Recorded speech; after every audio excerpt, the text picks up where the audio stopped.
We reacting, man. Come on now. These guys don't care child, woman, baby, male. They don't care who. These guys don't have no remorse and no respect for nobody. They just shoot. Yeah. Ruthless. Yes, it's pretty hectic in this area. These kids don't got no structure. They don't got no remorse for nothing they do. Hey, now look, E, public announcement. You better move off the 4th floor. Oh, shit. Cause I'll be there every day. Every day. Better go to your mama house. Y'all backdoor the wrong. Welcome back to another episode of Swamp Stories. For this one, well, we cover a topic that you're probably tired of hearing about. Like, damn, O-Block again? But I promise you, this video will introduce you to a new generation that you've never heard of before. However, in order for it all to make sense, we must cover a whole lot of background information. So in this video, you'll learn the history of O-Block, why they're so loyal to each other, and how the new generation has completely messed it up. With that being said, welcome to the new generation of O-Block. But before we get into it, let me run the intro.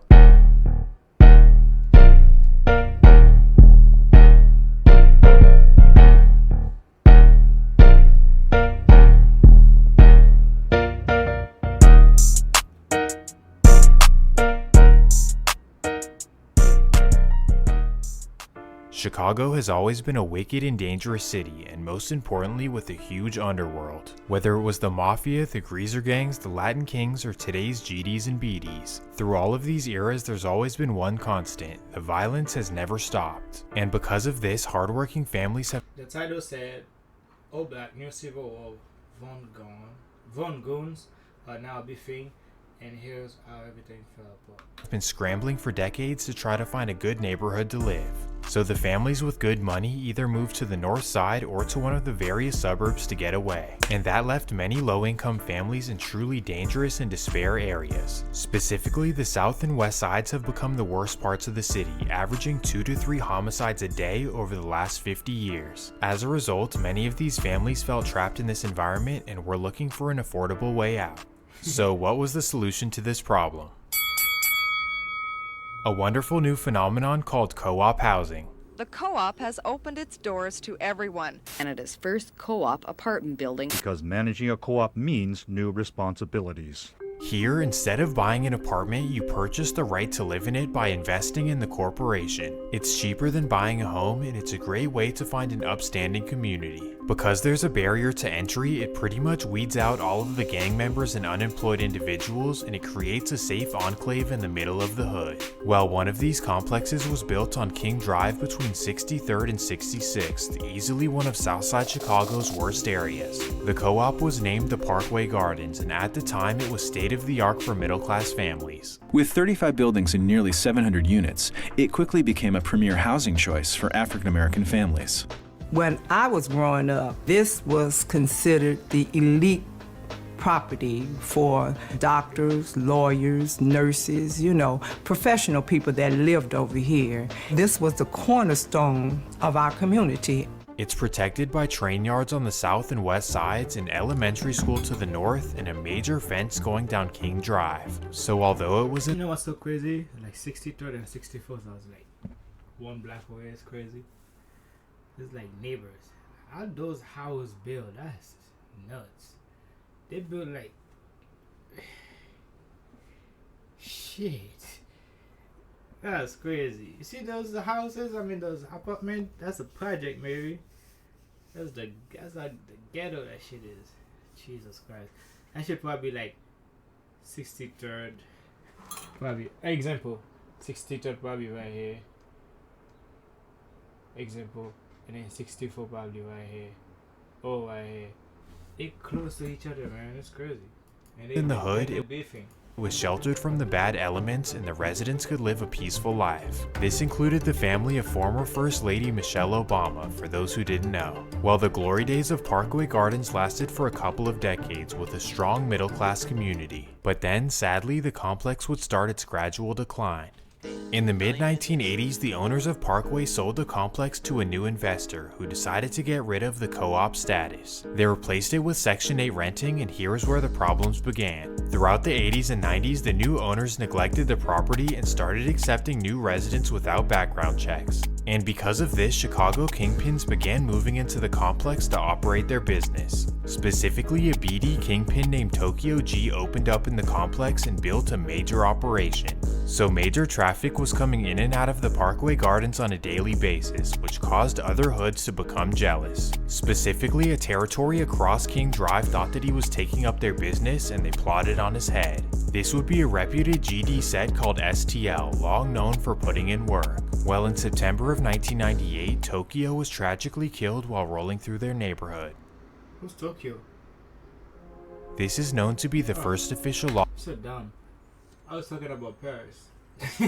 I was thinking about Paris, my bad, G. Damn. Loss of Parkway as a collective. And from what we know, STL were the big bullies in the neighborhood, and they simply eliminated Tokyo because he was taking their customers. In most of Chicago, this would start a major beef, but Parkway just really wasn't like that yet. These other hoods had major gangs that had been rocking together for decades, and Parkway really had nothing. They didn't have structure and there was no unity in order for them to fight off these other hoods. And as a result of all this, no one respected them in the streets, which will actually be important. Well, because of this lack of respect, many of the Parkway youth were tested and disrespected at school. This made it very important for them to stick together and to all— I love that. He fight back. The kid fight back. I like that. See, I thought it was crazy.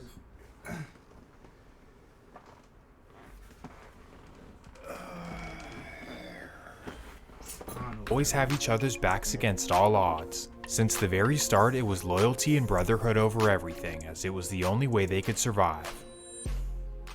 That's Polo G? Then, out of nowhere, their challenges would become even more complicated. In 1990, this made it become even more complicated.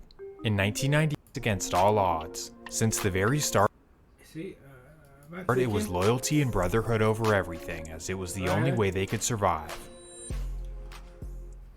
Then, out of nowhere, their challenges would become even more complicated. In 1998, Chicago began tearing down the majority of their public housing, and instead of rebuilding the projects, they decided to give all of the residents Section 8 vouchers where they could move into complexes like Parkway Gardens. And just like that, the Parkway Gardens filled up with project residents from all over the city. Obviously, with all the gang beef in Chicago, this made for a potentially dangerous situation. Rival gang members could now be neighbors, and not to mention that the original Parkway residents were entering the streets as well. The Parkway teenagers could potentially not like these other hoods moving into theirs, and maybe they'll want to send a message. Things could potentially get ugly, and there was only one way to keep the peace. The Parkway Gardens residents need to agree to unify as one and to leave alone their past affiliations. So here's how it plays out. One particular Parkway native would step up to unify everyone who was moving in. This would be O.D. Perry, one of the most charismatic yet dangerous teenagers you'll ever meet. Tell me about O.D. Perry. This is your best friend. Folks was a gangster. He was real savage. Wait, so that's him. So they named it after O-Block, right? Yeah. Like, folks was just like a young wild, but he had heart. You know, he was fearless. He was like, he ain't had no fear. Ain't nothing he was really scared of. According to many, O.D. Perry was like the leader of the new generation of Parkway. That's like our big brother type shit, showing us the ropes as far as like small shit. Got a little money on him and shit, you know, like a few thousand, you know, motherfuckers didn't have money back then. So we started doing the same thing. Same thing. O.D. Perry was a dangerous teenager, but instead of pushing people away, he wanted to unify Parkway as one. Essentially, him and his little homie T. Roy were the ones to welcome everyone in and have them all pushing Parkway. On top of this, O.D. was very advanced and he was known to put a lot of people from the younger generation onto his lifestyle. But on the flip side, if they ever had issues with people at school or on the streets, O.D. was always there to back them up. To him and T. Roy, they saw loyalty as the only way Parkway would ever survive the streets of Chicago. You must always have your brother's back, right or wrong, and crossing them, you better not do it. Okay, so you might be sitting in your house in Santa Rosa, California, thinking, why would living in a specific apartment complex be? O.D. was very advanced and he was known to put a lot of people from the younger generation onto his lifestyle. But on the flip side, if they ever had issues with people at school or on the streets, O.D. was always there to back them up. To him and T. Roy, they saw loyalty as the only way Parkway would ever survive the streets of Chicago. You must always have your brother's back, right or wrong, and crossing them, Yep, it's gonna you bother. better not do it. Okay, so you might be sitting in your house in Santa Rosa, California, thinking, why would living in a specific apartment complex be this serious? Like, why do they all have to be unified, and who's even out there trying to harm them? So let me explain the dynamic. Right across King Drive, you have the reputed STL. Yo, that's crazy though. I used to live in Parkway, Flatbush Garden. I'm bugging. I used to live at Flatbush Garden, right? And is a project here too, from Newkirk Avenue.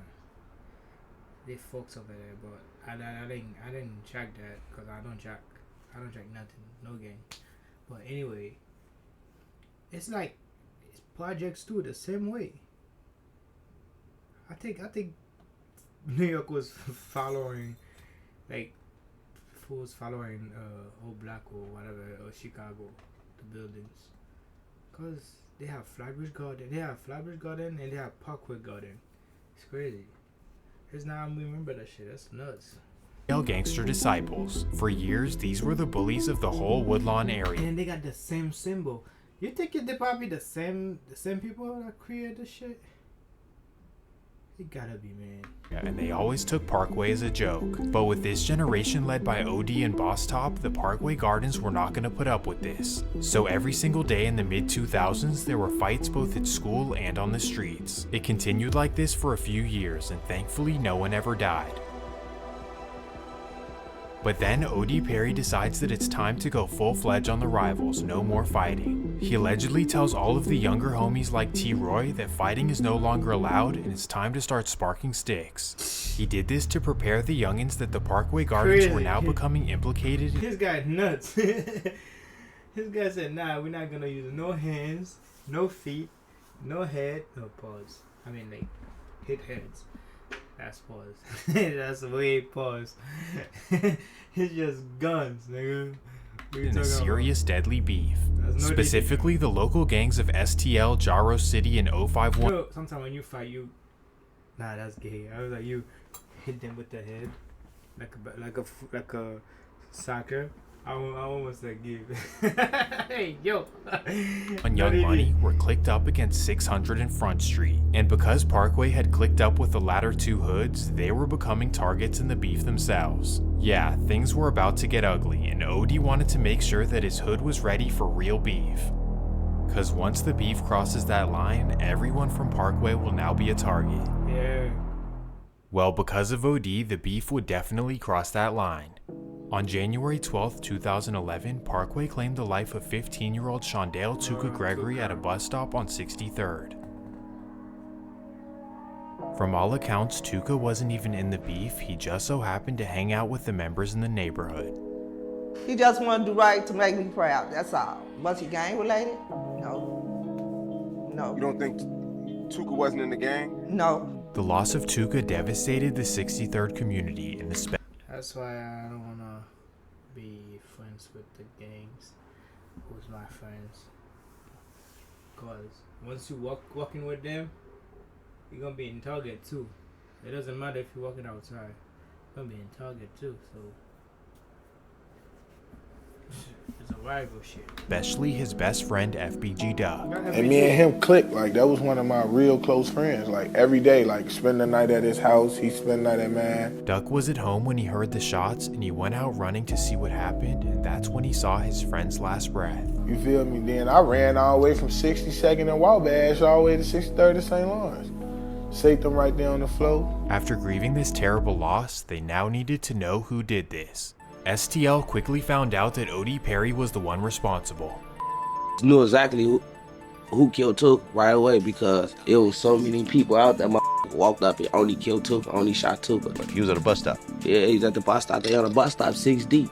He killed Tuka. OD Perry was the shooter for Tuka. Okay. Yeah. Okay, I got it. Because of this horrible event, niggas snitching and shit too.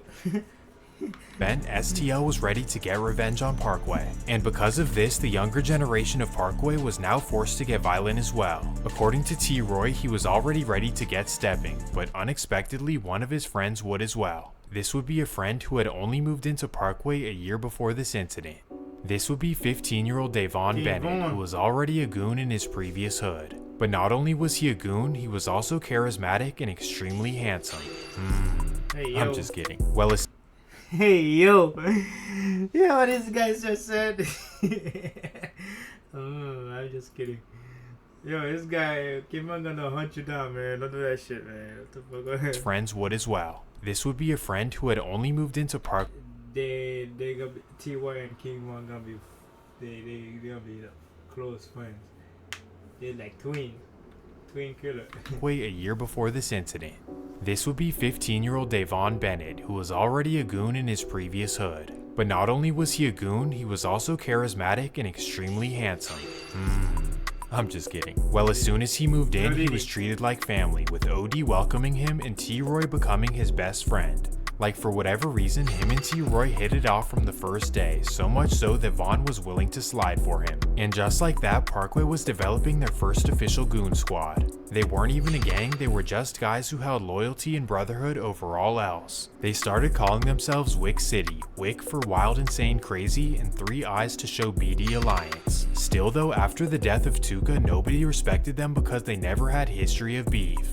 But yeah, that was the name, Wick City, and people used to make fun of us because, like, you know, like growing up on food stamps and stuff, you get called the Wick. Well, little did Southside Chicago know, the Parkway Gardens were filled with young and wicked goons. Obviously, they were led by OD and Boss Top, but the young guys were equally as wild.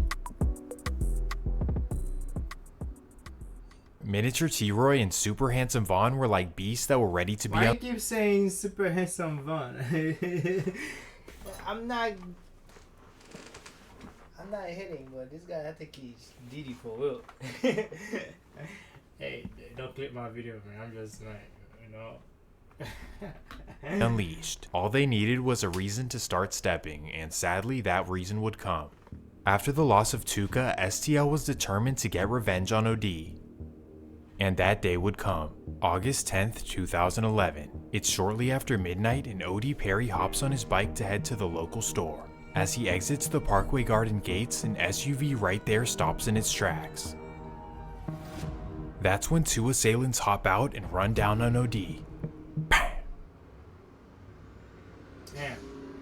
This was a huge moment in Chicago history, and the Parkway Gardens were absolutely shocked. OD was one of those staples in the community that you could never imagine losing.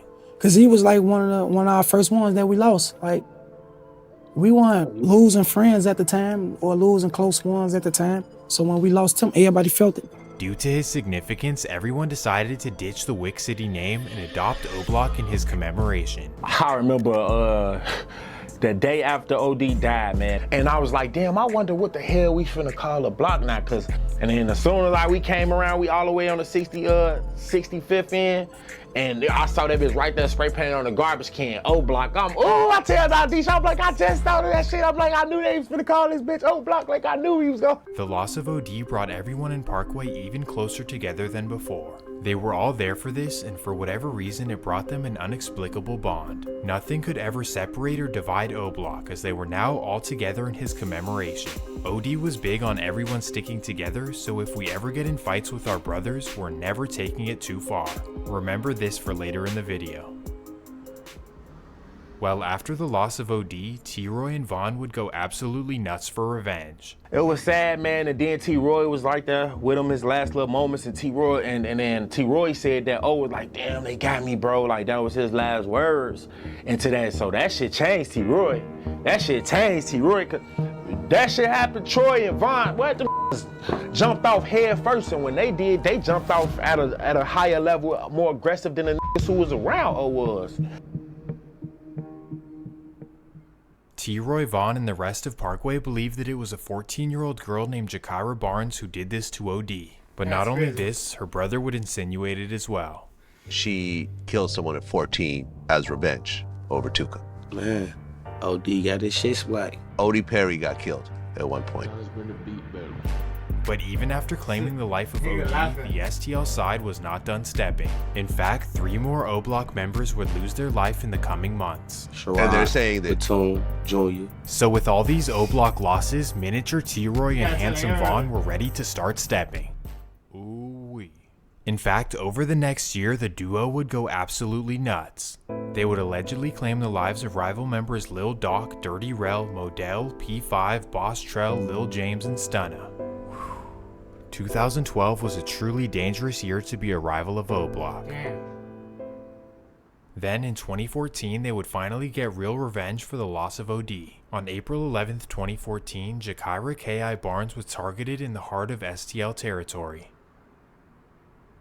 I'm just gonna miss her presence. She was a very, very beautiful, well-known, lovely girl. 17-year-old Jakira Barnes loved basketball, her friends, and being with family. I love her, and I'm gonna fight for her to have justice, because I don't think it's fair that we're losing our kids being gunned down every day in the streets. I wish I was laughing with my sister for. I wish I was. I understand, but she's in the game, man. What happened? Sending my sister this money. I wish I was sending my sister these pictures of me at these interviews on these platforms. I wish I was showing Kyrie. Oh, too. That hurt my soul every day. This was a massive loss for the STL side. She shot whatever. She shot O.D. Perry. So they have to take the loss too, man. That's crazy, man. You know what? Let me stay out of this shit. And it marked that now the beef was way past any points of repair. Vaughn and T. Roy were their biggest targets, but for the meantime, they wouldn't be touchable. They both went to jail, and T. Roy also went on tour with his friend Chief Keef. Regardless though, T. Roy was bound to return to Chicago, and this is when O-Block would take their next massive loss. Yeah. It's Valentine's Day, where most couples are spending time with their lovers, and where single girls are taking pictures on Instagram with flowers that they bought themselves. But when you're O-Block's biggest stepper, there's no time for the lovey-dovey. At 11 in the morning, T-Roy notices that his op posted a picture on Instagram, and he instantly knows the location. So right away, he hops on the bus and heads down to his op's location. When he gets there, he doesn't notice anyone outside, so he decides to walk block by block looking for his op. Little does he know an STL member happens to live in the area and spots him walking around. So the man, whose name is FBG Brick, calls a fellow STL member named TB and tells him what he saw. So instantly, TB and his friend allegedly head down to T-Roy's location. When they get there, they notice him walking into a convenience store, so they quietly follow him in. That's when they get up close to him, corner him in, and make a terrible decision. Bam. Damn. Everything froze for O-Block. It may be hard to understand, but T-Roy was like the most important member of the community. Not only was he an original Parkway resident, but he was also one of the first people to jump off the porch. Troy used to call me his son, man. When I first jumped off the porch, man, Troy was one of the, man, like Troy, he was a little evil, trying to teach me how to drill. Like, he trying to teach me how to drill, what to aim, what to go for, what to hit. Folks ass ended up telling, he's like, yeah. From all accounts, after the loss of OD, T-Roy was the head honcho of O-Block. Not only was he sliding on rivals, he was also keeping O-Block united and checking any members who fell out of line. What about T-Roy, man? Was he good? Yeah, that's on the block. T-Roy was T-Roy all the time. T-Roy, I definitely say was probably, he gotta take it, bro, because T-Roy was just, he was ruthless, but T-Roy's loss affected no one more than his best friend Vaughn, who at the time was fighting a murder case and sitting in jail. Vaughn was devastated about the loss of his best friend, and he urged the next generation of O-Block to step up and start sliding. This is how Get Back Gang formed, which is essentially the second generation of O-Block. A bunch of O-Blockians who were never in the streets decided to step up and strap on their cleats. These included T-Roy's little brothers Heck and Zell Munn. Hold up, let me show you something.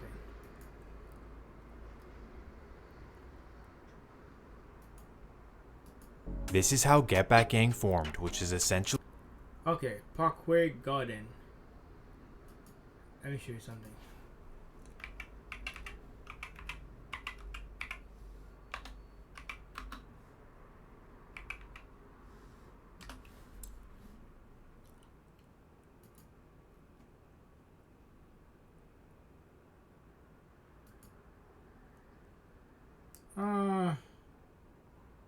Similarity. I still live there. See right here? That's the where they put the laundry is. Or you pass here. Yeah, man, I used to live there. Newkirk, New York, Foster Avenue, all that. They changed this sign. It was another sign. I'm telling you, man. They look alike. They changed, yeah.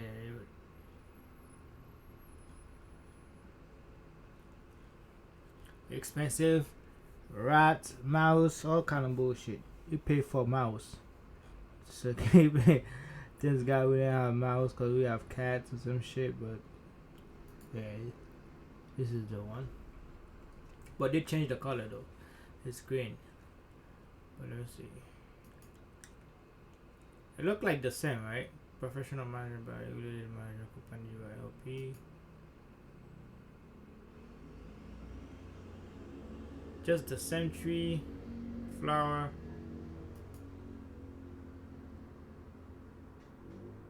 Yeah, kind of. I don't know. Same leaf. That's whatever. Actually, the second generation of O-Block. A bunch of O-Blockians who were never in the streets decided to step up and strap on their cleats. These included T-Roy's little brothers Heck and Zell Munna, who were never in the streets before. In fact, for their entire childhood, T-Roy sheltered them from the streets and made sure they would never be in this position. But after their big brothers lost, the formerly good kids would go on an absolute tear. While not only would the young guys step up, but the older generation of O-Block would as well. Essentially, every generation of O-Block united as one, all in the name of Get Back for T-Roy.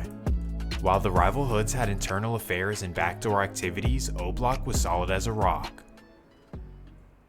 Get Back Gang would prove to be one of the most ruthless organizations in Chicago history. With so many members sliding at once, the rival side was taking losses left and right. Get Back Gang would claim the lives of Poppy, Kobe, FBG Brick, TB, Fradio, and Get Right. Damn! 2, 4, 5, 6. Now mind you, all of this happened just a year after T-Roy's loss. They obliterated the other side to the point where everyone assumed that STL was basically extinct. And because of all this destruction, the beef had no choice but to calm down.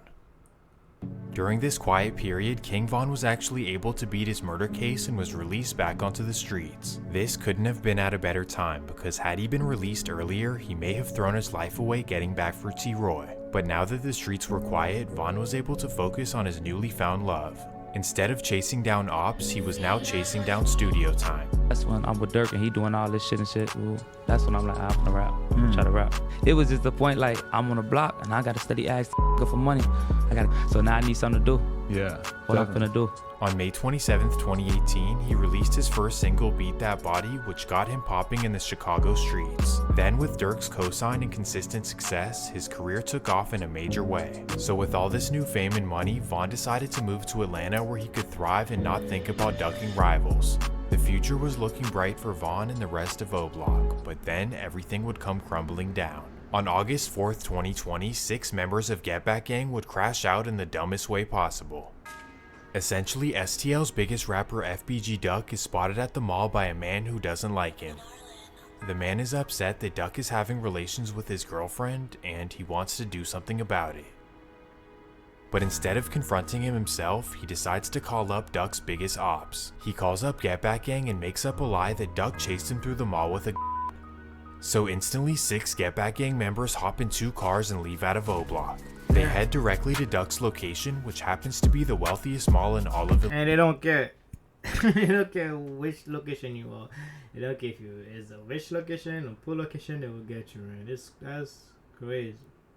There's nowhere safe, man. Illinois. They drive around until they spot him outside in line of the Dolce & Gabbana store. And that's when the members make their tragic decision. This right here was the sloppiest drill that they had ever done. Not only did they do it in the richest part of Chicago, but they also never took the license plates off their cars. Because of this, they were all bound to get arrested. It was only a matter of time. That's crazy. This dumb decision would end up being the very end of Get Back Gang. Dumbest music ever. Then just a few months later, O Block's leader would lose his life. On November 6, 2020, Vaughn would lose his life in Atlanta after a serious altercation. Have been following all morning long. 2 men killed in an overnight shootout with Atlanta police and 2 groups of people. Joe Ripley has more as the GBI steps in to investigate. Atlanta police say 2 people are dead after an officer-involved shooting here on Trinity Avenue in downtown. As dawn turned to daylight, you could make out dozens of evidence markers. GBI crime scene investigators combing the scene. Pretty active scene, pretty chaotic. Vaughn was truly the king of O Block, as he was the one who was keeping everyone together and also making sure that everyone was putting in work. On top of this, he was the bridge between the younger and older generations, making sure that respect was always intact. In Chicago, the young generations of hoods have been known to backdoor the OGs or anyone who they want. It's nothing like LA where there's structures and commands of respect. It's pretty much everyone is free for all. However, because of OD, T. Roy, and then King Von, everything in O Block was always intact. But now, you'll see what happens. While Get Back Gang was fading away, a new generation of O Block was coming up out of nowhere. But this generation is rarely heard about, as many people believe that O Block died when King Von did. This couldn't be further from the truth, as Von left them an awful legacy to look up to. As much as he was praised and idolized for what he did, you could only imagine that the misguided youth would try to imitate his life. But unlike Vaughn, this generation has no loyalty to those around them, and they'll even cross an OG if they want to. Oh shit. But first, let me introduce you to the next generation. We start out with a teenager named Jamon Brown, commonly known as Munamond. As a kid, Mon spent his whole childhood in O Block witnessing all of the tragedies you've seen in this video. But despite this adversity, Mont had a good head on his shoulders and was able to do well in school through all the chaos. I mean, he even played on his high school soccer team. So while his friends were already in the streets, he was mainly focused on college and his financial future. Well, his determination would pay off as he was accepted to Western Illinois University, where he enrolled as a freshman. Life was looking like a success story for Jamon, but after a few months in college, things would take a sharp left turn. On November 20th, 2019, Jamon was having mental outbursts in his dorm, prompting other students to call security. So security comes and they notice that he's acting erratic and uncontrollable. He won't answer questions or sit down, so they decide to call an ambulance to transport him to the hospital. There, Jamon is visited by a psychologist who tries to make attempts to understand what's going on. Typically, college students can have breakdowns due to stress or social pressure, but this case was a little bit different. Jamon had witnessed so much trauma in his life, and much of it was boiling up inside without any help. Well, because of the severity of his mental state, the psychologist asks him to stay in the hospital until he fully calms down. But Jamon understandably doesn't want to be there, so he decides to head back to campus against the hospital's wishes. Well, little does he know, his university banned him from ever returning to the dorms. So as soon as he enters the building, he's noticed by security, who decides to call 911. So police instantly come to his dorm and arrest him for trespassing. But Jamon resists the arrest and won't comply, prompting the officers to take him to jail. This is truly sad because Jamon needed help from the university and the system, not to be trespassed and arrested. Like, how does this possibly help in the situation? Now you're gonna turn a kid who's seeking mental health into a criminal? Well, sadly, the situation would get even worse. During the ride to jail, Jamon has another outburst where he kicks the door and says that he's gonna blow things up. Motherfuckers can't even go to school without y'all harassing people. Like, what the fuck? Y'all don't get sick of harassing people, bro? Y'all don't even know what is wrong, bro. Y'all just can't get no peace, bro. You get arrested for nothing. This makes no sense. Like, no sense, bro. No sense. I promise to God I will blow this up. I swear to God I will. I swear to God I will. I don't give a about a felony. I don't give a I come from felonies. Now Jamon was in serious trouble, facing multiple charges and being expelled from school. But thankfully he was blessed with a forgiving judge, and eventually his charges would be dropped. Sadly though, he now had to return to O Block, where his surroundings instantly got worse. Trust me, the Parkway Gardens is no place for anyone dealing with mental health. And on top of this, his return home would be at the worst time possible, as it was right at the start of a new generation of O Block versus Taekwon World beef. While Jamon was off in college, his friends were jumping off the porch on the rivals. And on that note, let me introduce you to the new generation of O Block. First you have Jamon's best friend named Lil Mike, a young dude who's known for being reckless in the streets. Then you have Taekwon Manny, also known as TQ, a 17-year-old known for getting money. Next you have his older brother DQ, who's on the same height but he's also trying to be the next King Von. And finally you have the young guys Jado, Nuwop, and the youngest Ty Munna.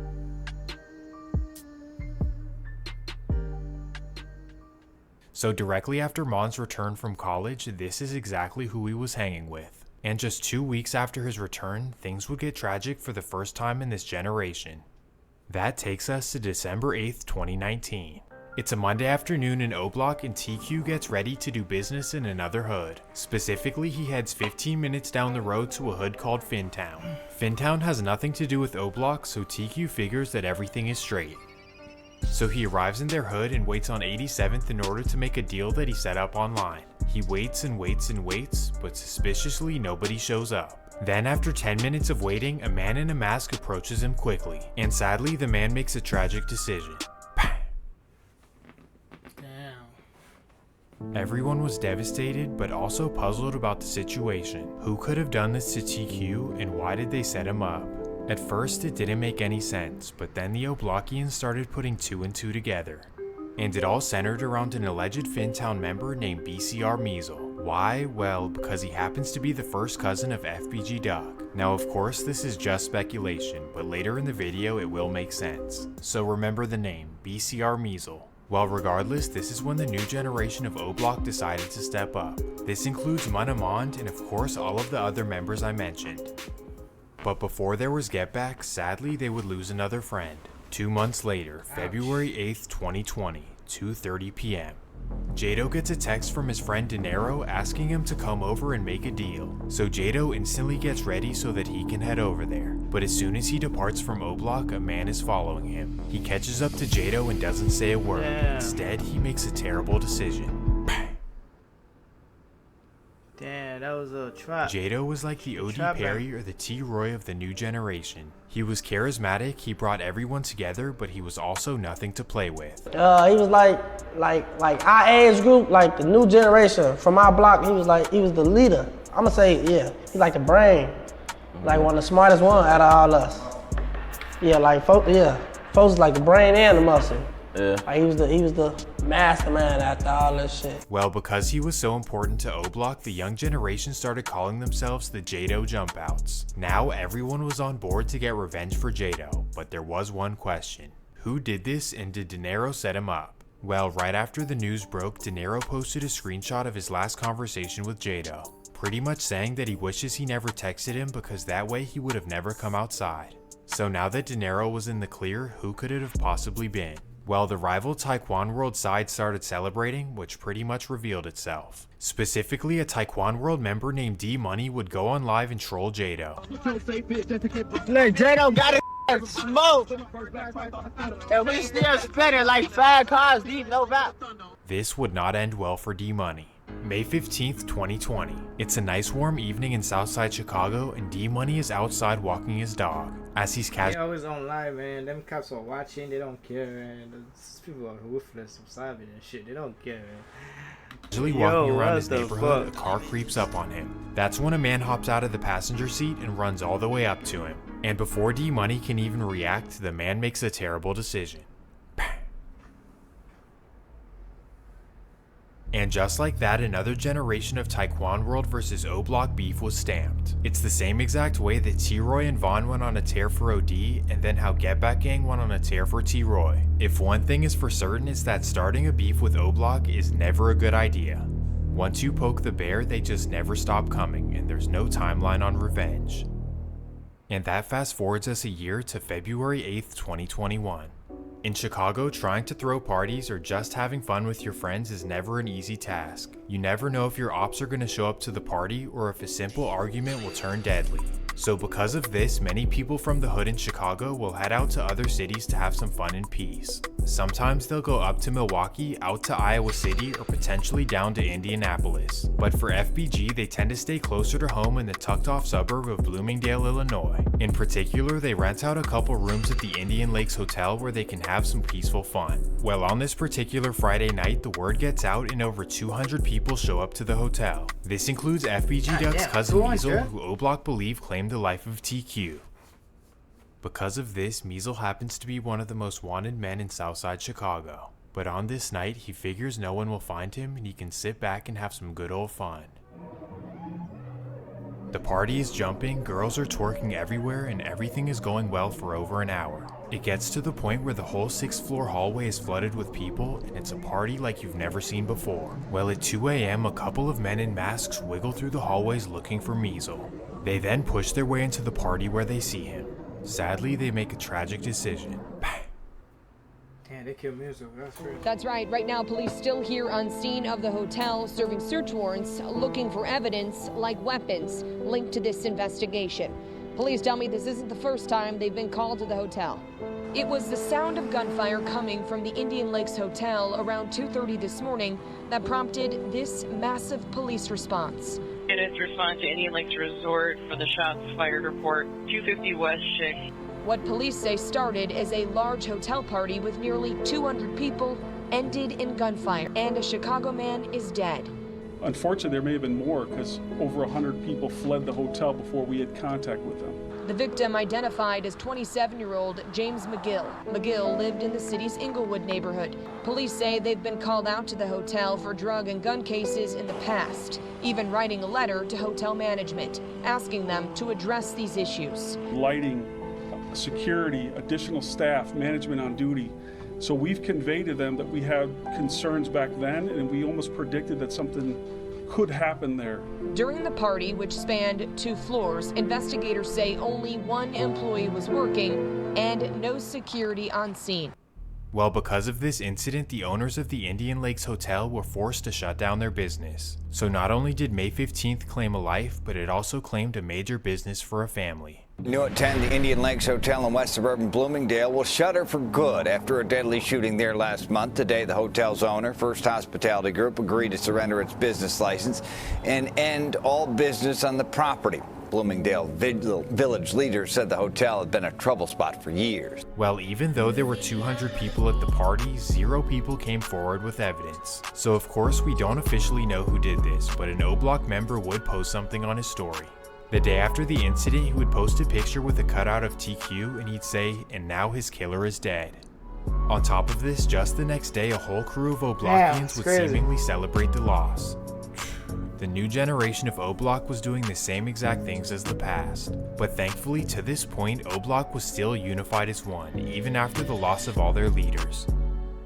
But then the Jado jumpouts would ruin all of that for the first time ever. These guys would instantly become more reckless than any generations of the past. So here's how it goes. The story goes that Munamond made the reckless decision to rob an OG O-Block member for $15,000. In the history of O-Block, this has never been okay, and OD, T-Roy, and Vaughn would definitely not allow this, especially because the alleged victim was one of T-Roy and Vaughn's closest friends. But for the young generation like Munamond, they had no respect for the elders and would literally cross anyone for money. Well, because of these reckless actions, an original O-Block member named A-Roy would call for the DP of Munamond. A-Roy was a respected and active member since back in the day, as you can even see him in vlogs from around 2012. So because of his seniority in the hood, he had every right to discipline Munamond. That takes us to December 15th, 2021. It's a regular day in O-Block and all of the younger generation are hanging out inside the gates like any other day. This includes Munamond, who's chilling like he has nothing to worry about. He knows the older generation had warned him about what they're gonna do, but he simply just doesn't care. Well, A-Roy was not just talking, as here he comes ready to fight Munamond. So he walks up to him in front of the whole neighborhood, and boom, he starts whooping him. Everyone in the neighborhood is watching, and there's even girls on the top floor recording it. Then when A-Roy lets up on him, a tragedy strikes. Bang!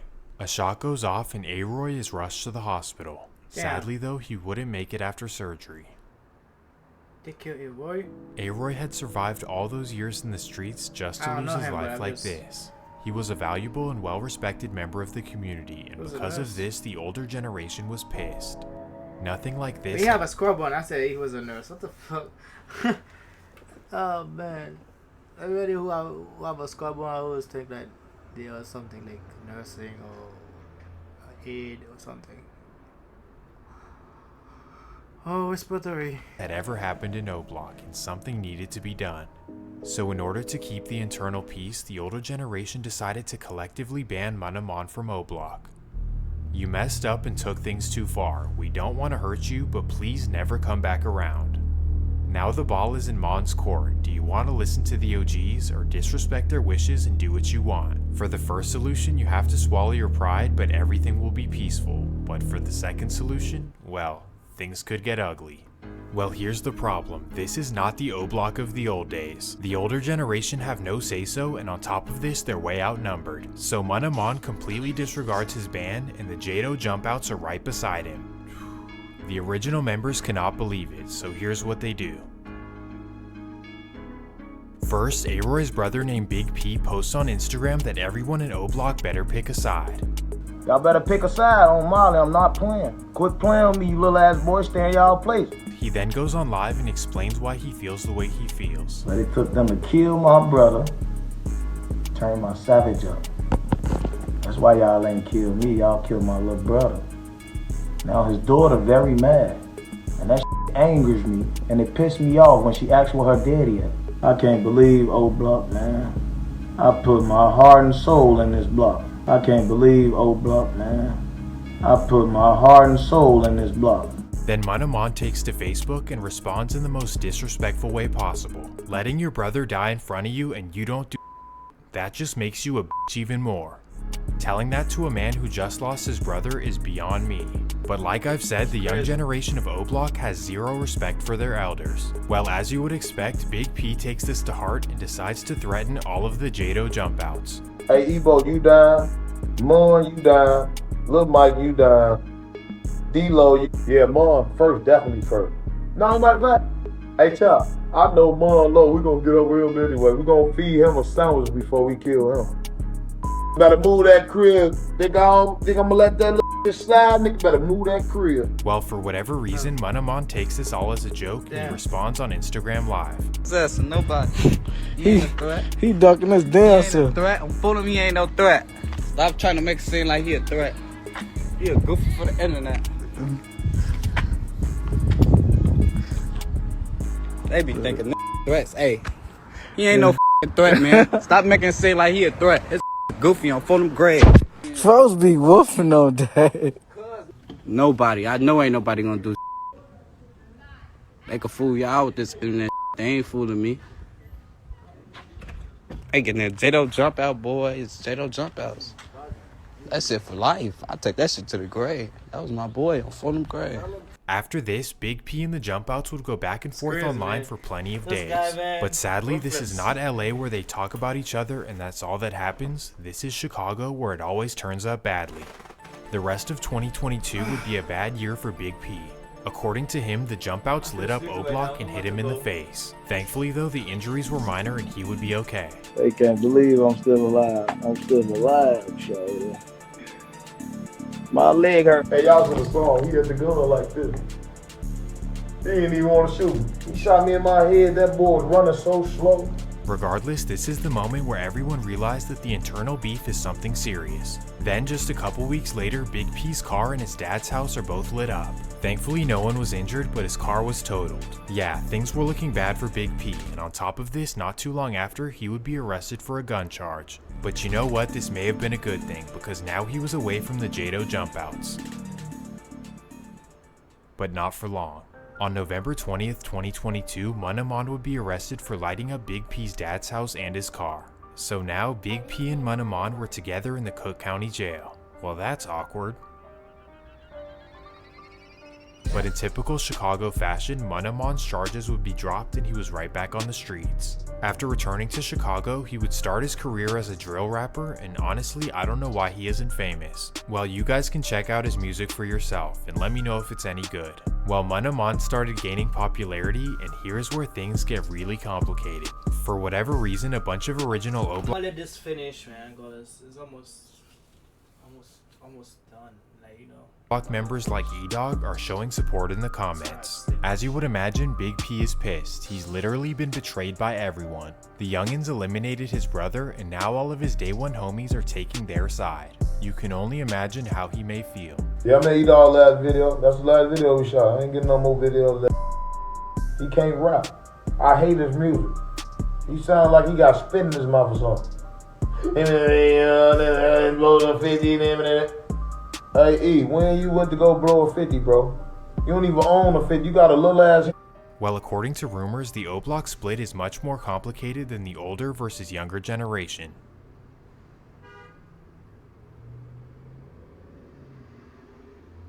From what we know, in the summer of 2022, Big P was not only beefing with the Jado Jumpouts, but he was also beefing with his former friends. So let me break it down. The FBG Duck murder case was a pivotal moment for O-Block. A bunch of members accused other members of snitching, and it caused a whole bunch of nonsense. Well, Big P was one of these, as he called out Boss Top for snitching. If you're unfamiliar, Boss Top is one of the original O-Block residents and was best friends with OD Perry and T-Roy. So calling him out for snitching without any paperwork and doing it on live, I don't know about this one.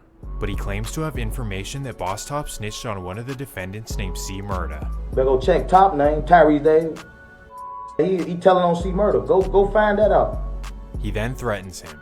I'm killing your ass and more and look Mike D-Lo, E, Boss Top, all you down. This is clearly a man who's distressed after what happened to his brother, and he's understandably upset. Everyone turned on him and was in the wrong, and now he's crashing out. But now here's the big question, is Big P actually with the action, or is he all talk? Well, we don't exactly know, but something would happen to Boss Top. By this time, Boss Top had moved to Atlanta, so he probably wasn't thinking about Big P's threats. However, he would return to O-Block for a special occasion. It's July 4th and everyone gathers together in O-Block. Why you go back? That's crazy. Why you go back? Music is blasting and everyone is letting off fireworks for fun. This includes Boss Top, who's just happy to be in his neighborhood and enjoying fun with his friends. Then out of nowhere, somebody rolls through. He was hit, but thankfully he was okay. What the happened? You're just walking around. Like, we were talking about how O-Block's so nice, but you got shot right over there, right? I mean, I just know I was on Instagram. I was finna go live, and I just felt some. You were about to go live. Yeah, and I just felt something. Out on the street, not in the actual complex. I just felt something, Adam. That's it. Right. I just felt something. Where? In my back, and then my arm came out my side right here, side of my chest. You had to go to the hospital? No, I went to the vet. You know I had to go to the damn hospital. Adam, what the fuck? This guy funny. I like that. This guy went to the vet. We ain't got no bootleg doctors. So obviously Boss Top is in good spirits, and he's an example that if you have old beef, please get out of your city. We don't know exactly who did this, but all of this internal conflict is definitely sad. If OD Perry, T-Roy, or Vaughn saw what was happening today, they would lose their minds. O-Block has completely fallen apart and the majority of their beef is internal. On top of this, the younger generation has ruined some relationships with O-Block's former allies. So here's what happened. O-Block always had a solid relationship with a hood called NLMB. If you're unfamiliar, their territory is in the South Shore neighborhood and they also go by EBK. Well, for whatever reason, the young generation of O-Block would get into it with them. Sadly, this would claim the life of a young success story in the hood. A junior student at Northern Illinois University would lose his life while leaving his sister's house. Elijah just so happened to be the younger brother of EBK Juvie, one of the most controversial figures in Chicago streets. Through all of the chaos growing up, Elijah was able to stay focused in school and make his dreams come true. Because of this, his loss was incredibly devastating to the community. Well, according to the internet, a 16-year-old Jado Jumpout was arrested for it. And they're saying it's the same person who Steven Jackson came and checked in with. We're in the middle of it. What do you mean? Y'all pull up and take pictures and y'all not allowed to. And one thing about it, if you're a real one, you don't mind checking in. Checking in. What'd you say? I check in with the real one. That's why I'm in the middle of O-Block. Where you at? You see the hoop? Where you at? I'm in the middle of O-Block. Listen, man. The middle is bitch where the people's be.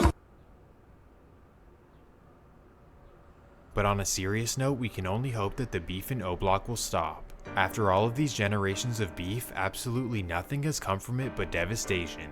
On top of this, you're beefing over a block that you don't even own. How silly is that? The craziest part is that O Block is literally about to get demolished. Well, all we can do is hope that the future of Chicago gets better from here. Because wait, demolish like they're gonna break, like what you mean demolish? Like they're gonna like break the house or something? Okay, that's crazy. Surviving DD exposing all the murders. Wait, dead bodies? Holy shit. Anyway, oh shit. I knew he probably killed Tupac too. But anyway, guys, that's the shit I just heard. Damn, stay out the way, you know. I stay out the way. But you know, problems always come to you and shit. But just stay out the way. The only thing I might be turn crazy, like touch my family and shit. But I hope God, everything happen in good grace, nothing happen, you know. But anyway, stay out the way, man. Do best. Do YouTube, whatever you wanna do. Okay, do it. Go to school, all that. Start the gang shit, man. Shit's not worth it. I'm out, man. I gotta go to sleep. I got work tonight. OT. I got gym tonight. And this is like 11 o'clock now. Shit. I'm out, man. Peace out. Jesus Christ.